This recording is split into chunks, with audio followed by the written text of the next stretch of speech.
Jake Miller stood in front of the big window on the ship called New Horizon. He looked out at the stars and felt his stomach turn. In 2 hours, he would meet aliens for the first time. Real aliens. Not just stories or movies, but actual beings from another world. "You look sick," said Dr. Ben Carter as he walked up behind Jake. Ben was the language expert on the ship. He knew how to talk to different people and understand their ways. "I feel sick," Jake said. He was 32 years old and had fixed engines and built things his whole life. Now the government wanted him to talk to aliens because he was good at solving problems. "Why did they pick me for this job?" "I'm just an engineer." Ben smiled and patted Jake's shoulder. "Because you're honest. You say what you think. The aliens have been watching our TV shows and radio signals for years. They know we can be tricky sometimes. But you don't lie or play games." Jake turned away from the window. The meeting room was ready. Earth's best people had worked for months to make everything perfect. They had gifts to give the aliens. They had speeches prepared. They had rules about what to say and what not to say. "Tell me about them again," Jake said. "The Velthari." Ben opened his tablet and showed Jake pictures. "They call themselves the Velthari Empire. They're very old. Their people have been traveling in space for thousands of years. They're tall, maybe 7 feet. They have smooth skin that glows with different colors. The colors change when they feel different things." "Like mood rings," Jake said. "Sort of, but much more complex. They're very polite and formal. They don't like loud noises or quick movements. Everything they do follows rules and traditions." Jake looked at the pictures. The aliens looked beautiful but strange. They had long arms and legs. Their faces were narrow with big eyes that looked almost human but not quite. "Their leader is named Zarath," Ben continued. "She's their ambassador. She speaks perfect English. Maybe better than us. She studied our language by listening to our radio and TV for 20 years. "Great," Jake said. "She probably thinks we're all crazy from watching our shows." Captain Lisa Wade's voice came over the ship's speaker system. "All hands prepare for docking. Our guest will arrive in 1 hour." Jake's hands started to sweat. He had given speeches before, but never to aliens who could decide if humans were good enough to join the galaxy. The Velthari were powerful. They had amazing technology. They could travel faster than light and build cities in space. If they decided humans were too dangerous or stupid, Earth would be alone forever. "What if I mess this up?" Jake asked. "You won't," Ben said. "Just be yourself. Answer their questions honestly. Don't try to sound fancy or smart. They want to know what real humans are like." Jake nodded, but he still felt nervous. He had read all the files about the Velthari. They had never fought wars. They solved problems by talking. They had art and music that lasted for centuries. They built things that never broke down. Compared to them, humans seemed young and messy. "Why do they want to meet us anyway?" Jake asked. "We don't have anything they need." "That's not true," Ben said. "We have something special. We grow fast. We learn fast. We adapt to new things. In just a few hundred years, we went from horses to spaceships. They've been watching us and they're curious." The ship shook a little as it connected to the space station. Jake could hear footsteps in the hallway. People were getting ready. The captain was probably checking everything one more time. Jake went to his room and put on his best clothes. The government had wanted him to wear a fancy uniform, but Ben said the aliens would prefer normal clothes. Jake chose simple black pants and a white shirt. He looked in the mirror and saw a regular guy from Ohio who liked to fix things and drink coffee. "You can do this," he told himself. When Jake got back to the meeting room, everything was ready. The table was set with gifts from Earth. There were books, music, and samples of human food. The lights were dim because the aliens preferred soft light. Captain Wade stood by the door in her uniform. She looked calm, but Jake could see she was nervous too. "They're here," someone said from the bridge. Jake heard strange sounds from outside the ship. It was music, but unlike any music he had ever heard. It sounded like water flowing and wind blowing at the same time. Beautiful, but alien. The door opened and Zarath walked in. Jake forgot how to breathe for a moment. She was taller than he expected and moved like she was dancing. Her skin was pale blue and glowed with soft silver patterns that moved slowly across her face and arms. Her eyes were large and bright, almost like they had stars in them. "Greetings," she said in perfect English. Her voice was musical, like she was singing instead of talking. "I am Zarath of the Velthari Empire. We are honored to meet the people of Earth." Captain Wade stepped forward. Welcome to New Horizon. I am Captain Lisa Wade. This is our cultural expert Dr. Ben Carter and our technical advisor Jake Miller. Zareth looked at each of them and nodded.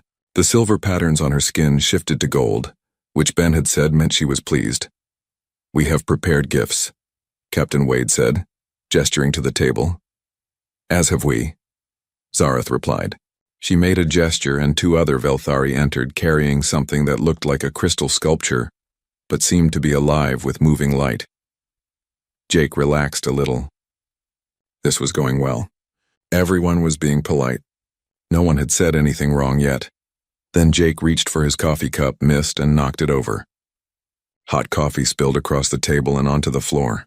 Damn it, Jake said without thinking. The room went quiet. Zareth's skin patterns changed to bright yellow, and she tilted her head like a curious bird. Damn it, she repeated. What does this phrase mean? I have heard it in your broadcast, but the translation systems do not explain it properly. Jake felt his face turn red. Great. 5 minutes into first contact, and he was already teaching aliens how to curse. 3 days had passed since the coffee incident. Jake had explained that damn it was just something humans said when they were frustrated.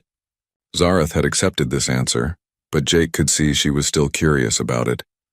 The meetings were going better than anyone had hoped.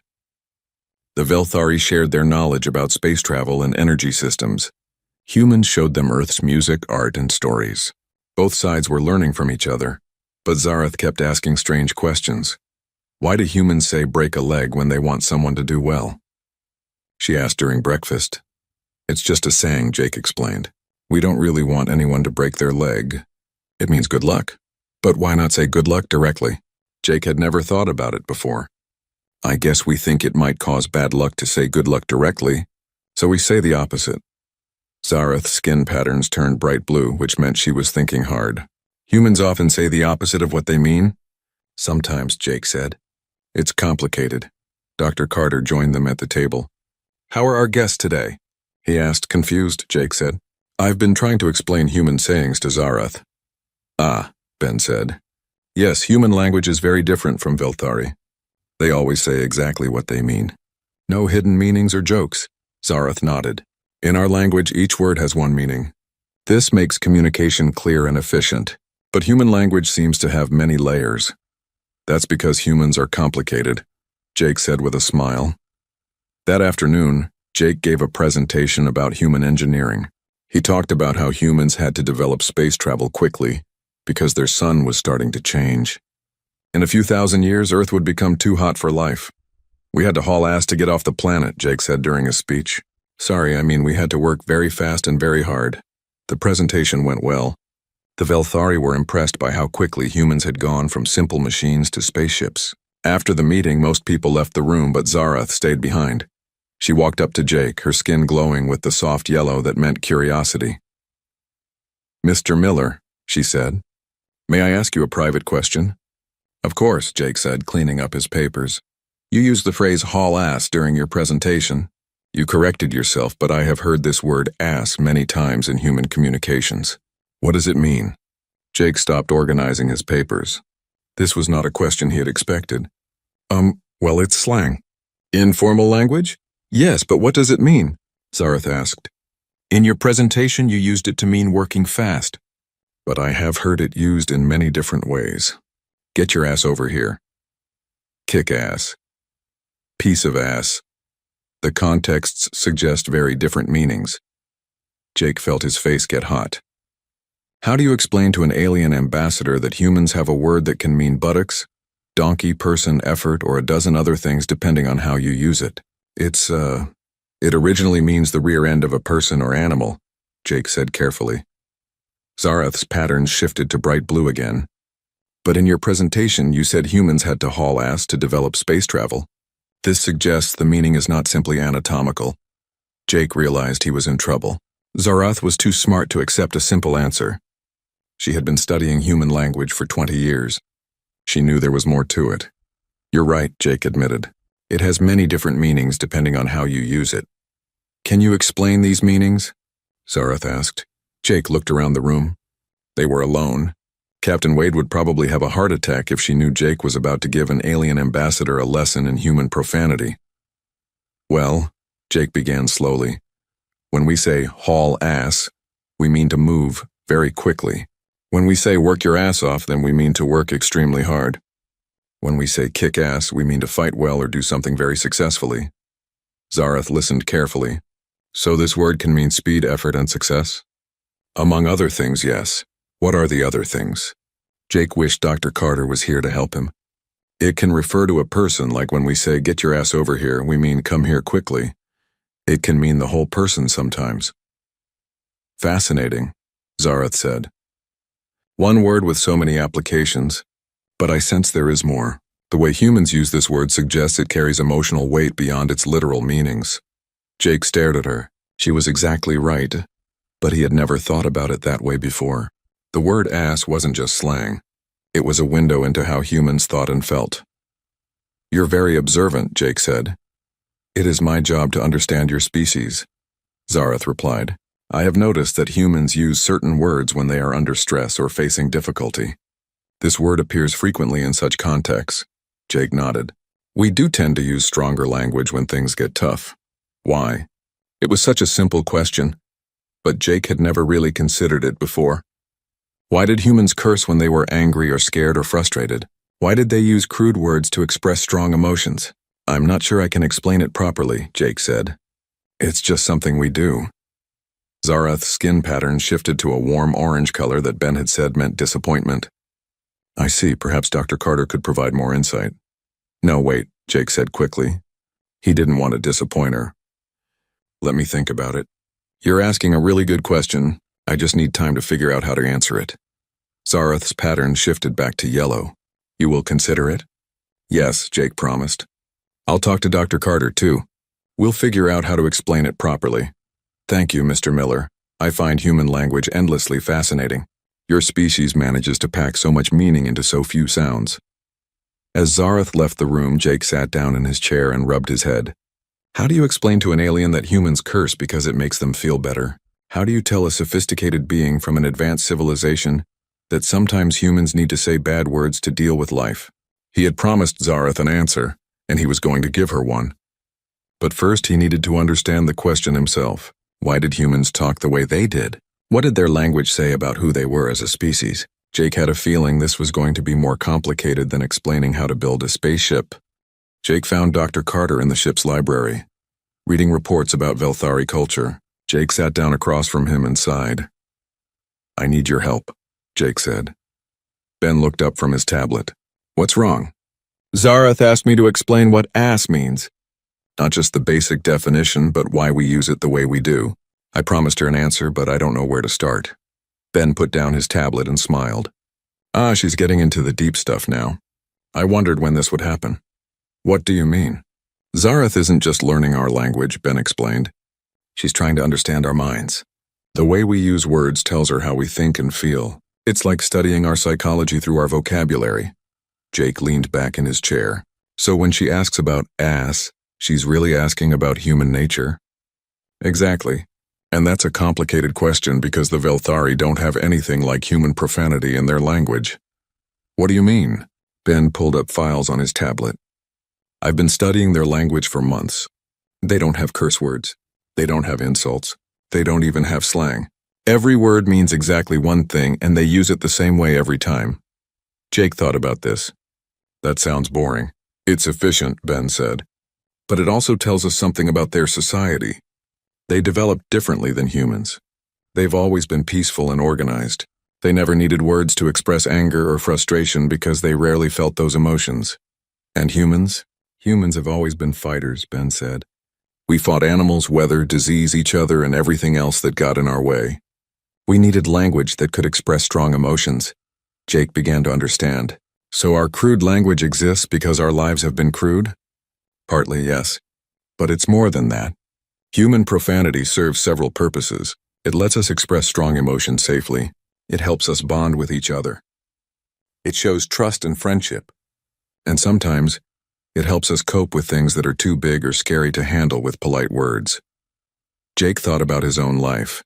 When he was angry at a broken machine, he cursed at it.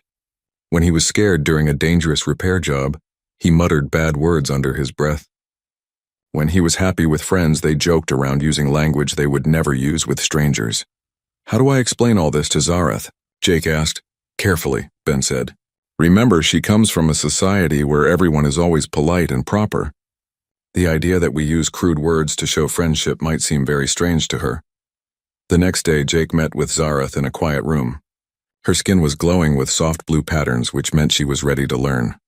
Mr. Miller, she said, have you considered my question about human language? I have, Jake said, and Dr. Carter has been helping me understand it better. But first, can I ask you something? Of course. Do the Velthari ever get angry? Zareth's patterns shifted to a pale yellow. Angry? We experience disappointment when things do not go as planned. We feel concern when there are problems. But anger, as humans experience it, is rare among our people. What about when you're scared? We feel caution in dangerous situations. We calculate risks and make careful decisions. But fear, as humans know it, is not common for us. Jake nodded. This explained a lot. Humans are different. We get angry a lot. We get scared. We get frustrated and sad and overwhelmed, and when we feel these things strongly, our normal polite language doesn't seem strong enough.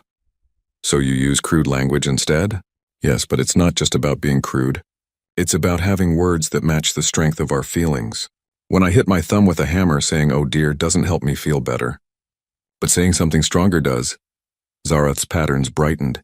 The language serves an emotional function? Exactly.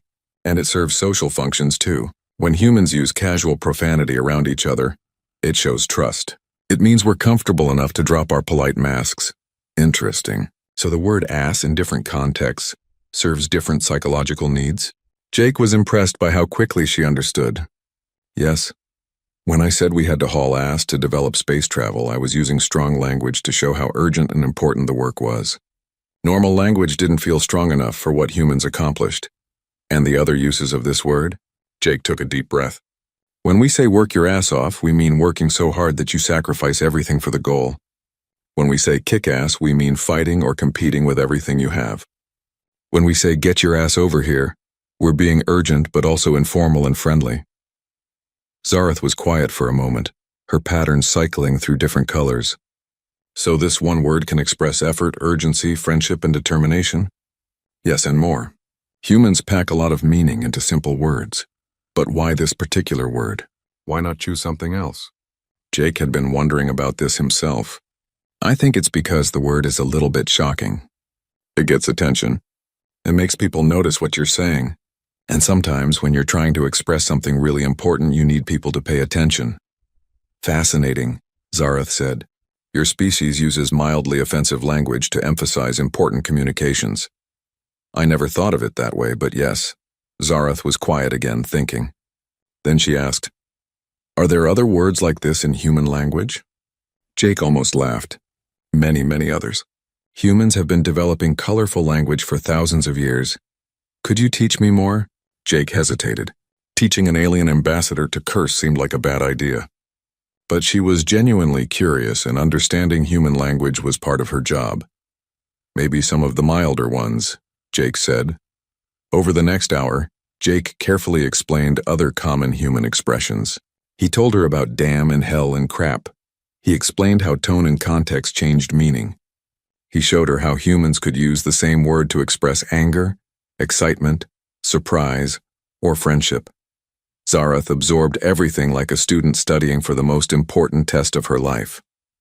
Her skin patterns shifted constantly as she processed new information. Your language is like a tool with many different uses, she said finally. That's a good way to put it. Jake agreed. And it reflects something important about human psychology. What do you mean? Zareth's pattern settled into a steady gold glow. A species that develops such flexible emotional language must be very adaptable. You create words to handle any situation, any feeling, any challenge. This suggests that humans can adapt to anything. Jake had never thought about human swearing as a sign of adaptability. But Zareth was right. Humans did create language tools for every situation they encountered. I think you understand us better than we understand ourselves sometimes, Jake said. Perhaps, Zareth replied, but I still have much to learn. Human language is far more complex than we expected. As Jake left the meeting, he realized that Zarath's curiosity about human language was changing how he thought about his own species. Maybe humans weren't just crude or simple. Maybe their way of talking showed something deeper about who they were and how they survived in a difficult universe. The trade talks had been going on for 6 hours, and Jake could see everyone was getting tired. Representatives from both species sat around a large table, trying to work out agreements about sharing technology and resources. The Velthari wanted to be very careful about every detail. They had rules and procedures for everything. Every sentence had to be translated perfectly. Every agreement had to be written down exactly right. Captain Wade was getting frustrated. Jake could see it in the way she tapped her fingers on the table. Dr. Carter kept checking his watch. Even the other human diplomats were starting to shift in their chairs. Admiral Kexlar, the Velthari military leader, spoke in his formal way. We must consider the long-term implications of sharing our faster-than-light technology with a species that has only recently achieved space travel. We understand your concerns, Captain Wade said, trying to stay polite. But humans have proven we can handle advanced technology responsibly. Have you? Admiral Kexlar asked. His skin patterns were a cold blue color that Ben had said meant doubt. Your species still fights wars. You damage your own planet. You use crude language and violent entertainment. Perhaps you are not ready for the responsibilities that come with advanced technology. The room went quiet. Jake felt his anger rising. Here was this alien, sitting in judgment of the entire human race, calling them too primitive for the galaxy. Captain Wade's voice was tight when she spoke. Admiral, I think there may be some misunderstandings about human culture. Are there? Admiral Kexlar continued. We have observed your broadcasts for decades. We see violence, chaos, and primitive behavior. Even in these formal meetings, your people use inappropriate language and show emotional instability. Jake knew the Admiral was talking about him and his curse words. His face got hot with embarrassment and anger. Zarath, who had been quiet during most of the meeting, spoke up. Admiral Kexlar, I believe we may be misinterpreting what we observe about human behavior. How so, Ambassador? I have been studying human language and culture more closely. Their use of informal language and emotional expression may not indicate primitiveness. It may indicate something else entirely. Admiral Kexlar's skin patterns shifted to a suspicious yellow. What do you suggest it indicates?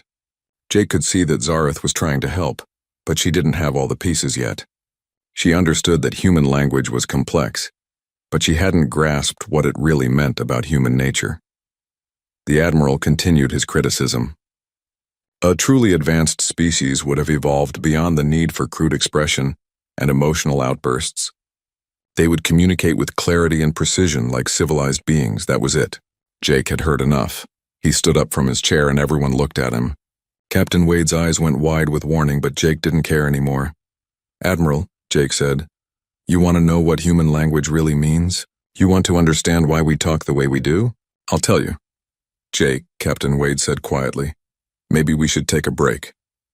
No, Jake said.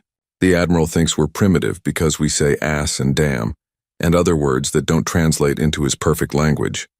But he doesn't understand what those words represent. Admiral Kexlar's patterns turned cold blue again. Enlighten us, Mr. Miller. Jake looked at Zarath. She was watching him with bright, curious eyes. Her skin patterns were shifting rapidly through different colors. You want to know what ass means? Jake said. Really means? It means survival. It means humans have never given up, no matter how bad things got. He started pacing around the room. All the formal diplomatic rules were forgotten now. When humans were weak and small and giant predators wanted to eat us, we said, let's kick some ass, and we fought back with sticks and rocks. When diseases killed millions of us, we said, we're going to beat this thing's ass, and we invented medicine. When our planet tried to freeze us or burn us or drown us, we said, screw this, and we built shelters and cities. Jake turned to face Admiral Kexlar directly. When we figured out that our sun was going to kill us eventually, we didn't give up and die. We said we need to haul ass and get off this planet, and in just a few hundred years we went from horse-drawn carts to faster-than-light travel. The room was completely silent.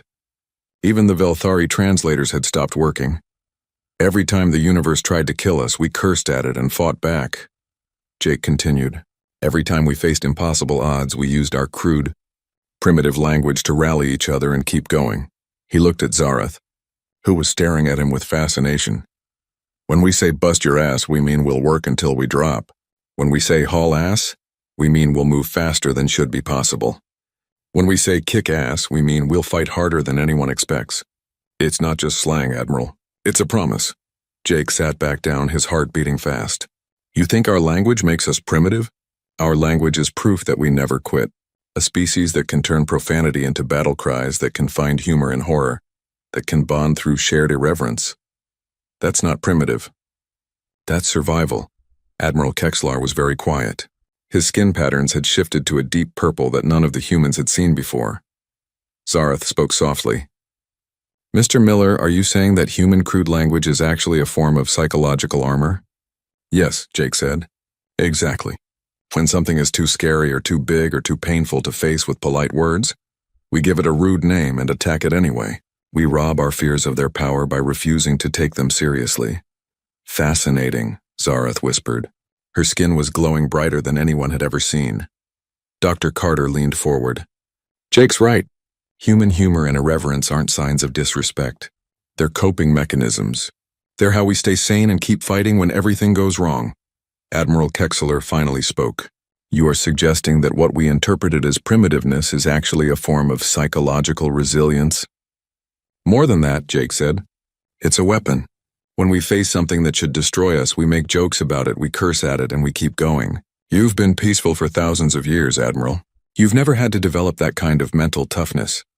Zareth's patterns were cycling through gold and silver now, and this linguistic flexibility indicates adaptability in other areas as well. Everything about humans is flexible, Jake said. Our language, our culture, our technology, our thinking. We adapt to anything because we have to. We've been doing it for millions of years. Admiral Kexlar was quiet for a long time. His purple pattern slowly shifted to a thoughtful blue. Perhaps, he said finally, we have misunderstood what we were observing. Jake sat back in his chair, surprised by his own outburst. He had just lectured an alien admiral about the philosophical meaning of human profanity. Either he had just saved the negotiations or he had destroyed them completely. But when he looked at Zareth, she was practically glowing with excitement. She finally understood what she had been trying to figure out all along.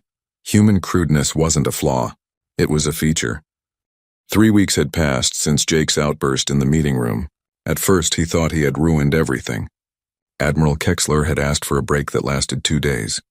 The Velthari spent that time talking among themselves in their musical language, while the humans waited nervously. But when the meeting started again, something had changed. Zareth approached Jake in the ship's dining area. Her skin patterns were bright gold, which he had learned meant excitement and happiness. Mr. Miller, she said, may I join you?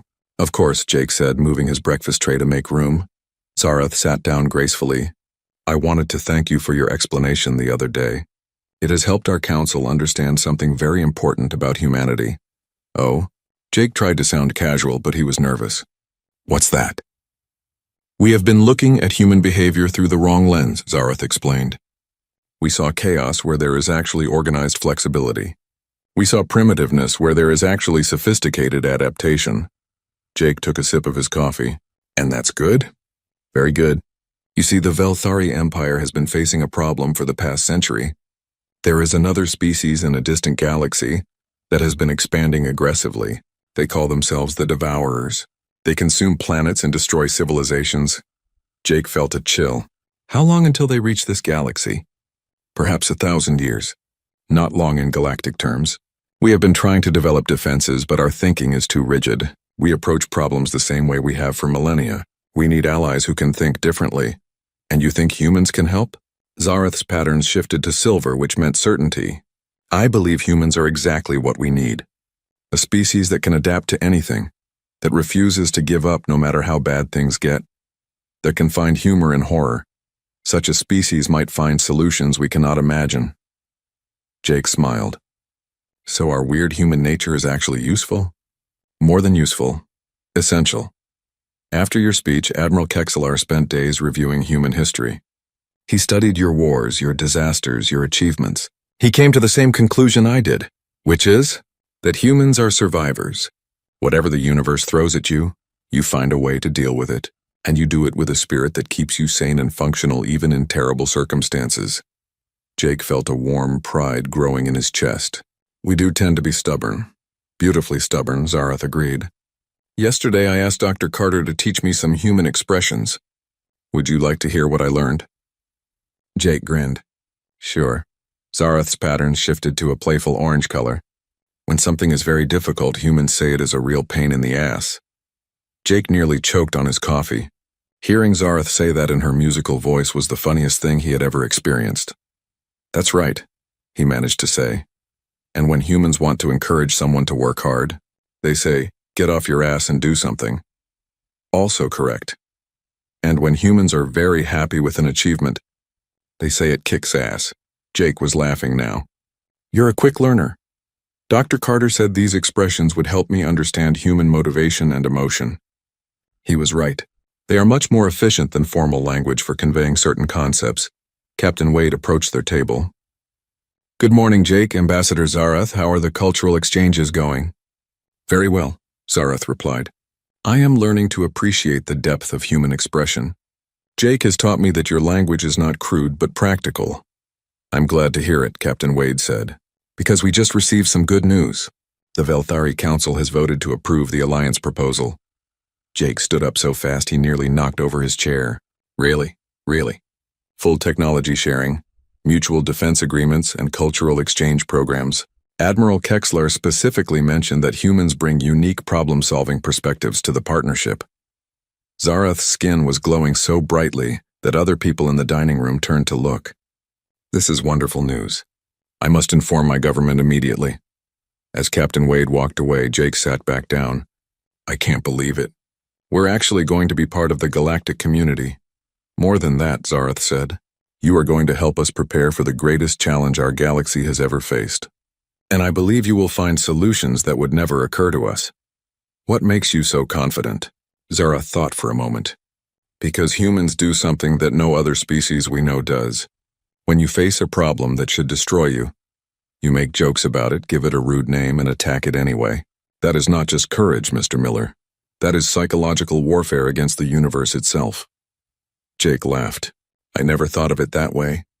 Neither did we until you explained it. Now we understand why humans have survived and thrived despite every disadvantage. You refuse to be intimidated by anything. Over the following months, human and Velthari scientists worked together on new technologies. Human engineers brought creative thinking to Velthari precision. Velthari knowledge combined with human adaptability produced innovations neither species could have achieved alone. Jake found himself working closely with Zareth on various projects. She had become fascinated with human engineering methods, especially the way humans improvise solutions when proper tools weren't available.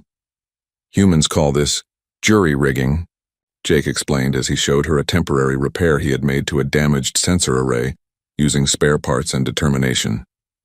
Jury rigging, Zareth repeated carefully. The art of making something work with whatever materials are available. Exactly. It's not pretty, but it gets the job done. Another example of human adaptability. You never let the lack of proper equipment stop you from solving problems. We call it making do, Jake said. If we waited for perfect conditions and perfect tools, we'd never get anything done.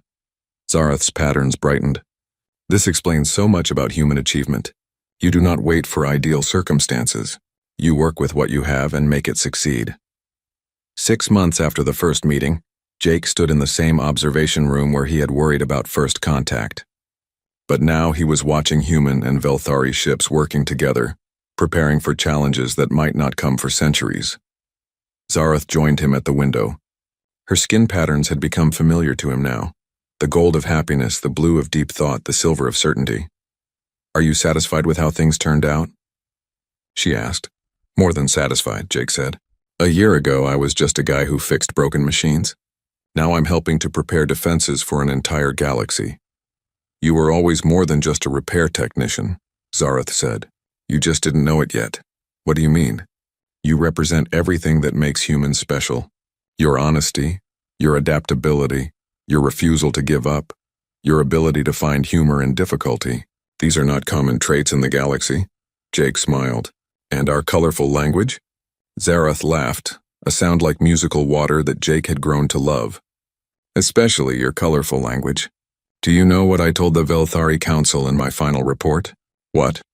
I told them that any species that can turn profanity into poetry, that can make curse words into rallying cries, that can bond through shared irreverence, such a species will find a way to defeat any enemy, solve any problem, and survive any catastrophe. Jake felt that warm pride again. And they believed you? They believed the evidence. Human history speaks for itself. Your species has faced extinction dozens of times, and every time you have said in your own crude but effective way, "Not today," and found a solution. They stood together in comfortable silence, watching the mixed fleet of human and Velthari ships. Jake thought about the strange journey that had brought him here. From a simple question about the meaning of a crude word to an alliance that might save the galaxy. "Zarath," he said, "can I teach you one more human expression?" "Of course." When humans accomplish something they're really proud of, something that seemed impossible, they sometimes say, "We kicked ass." Zarath's patterns shifted through several colors before settling on bright gold. "We kicked ass," she said carefully. "Exactly. And you know what? I think that's exactly what we're going to do." As Jake watched the ships preparing for an uncertain future, he realized that humanity's greatest strength wasn't their technology or their weapons. It was their attitude. No matter what the universe threw at them, humans would face it with determination, humor, and a vocabulary colorful enough to make the stars themselves blush. And that, Jake thought with a grin, was pretty damn awesome.